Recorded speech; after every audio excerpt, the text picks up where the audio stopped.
Pemerintah baru AS mengusung semangat efisiensi anggaran negara. Menurut analis, ini bukan pertama kalinya sebuah pemerintah baru berjanji memangkas pembelanjaan.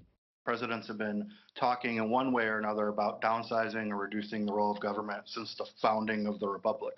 Presiden ketiga Amerika Thomas Jefferson pada awal abad ke-19 memangkas anggaran lewat pengurangan personel militer dan pegawai negeri sipil. Pada tahun 1930-an, Franklin Roosevelt menggulirkan beragam program federal guna mengatasi dampak depresi ekonomi akbar. Program-program ini mempekerjakan jutaan orang sambil menstimulasi ekonomi, tapi semuanya adalah pekerjaan sementara.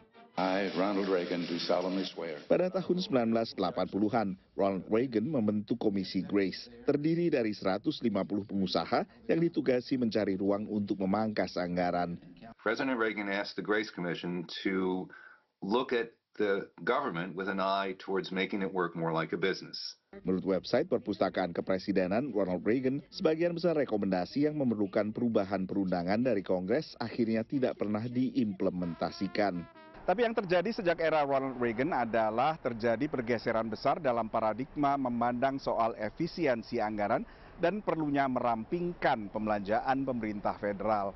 It was a fundamental sea change from the previous century, really, of expansion of the role of government in society. Pada tahun 1990-an, Bill Clinton mengurangi jumlah PNS sebesar 300.000 orang, yang banyak diantaranya lewat pensiun dini. Certainly one of the more significant administrations in terms of reducing the role of government of the modern era. Saat masa jabatan pertamanya, Donald Trump membekukan rekrutmen federal dan melakukan berbagai pemotongan. Tapi sebagian pengamat mempertanyakan diterapkannya pendekatan dunia usaha terhadap pemerintah. When you're the government, you are responsible to the people, and your goal is not to make money. Your goal is to provide services and defend the nation. There's a lot of fraud and waste in the private sector, so I'm not that sure that business people are necessarily the best people to even find out, to even discover fraud and waste. Tapi Trump memiliki keunggulan yang tak dimiliki Reagan maupun Clinton. There can be a faster and more comprehensive response because of social media.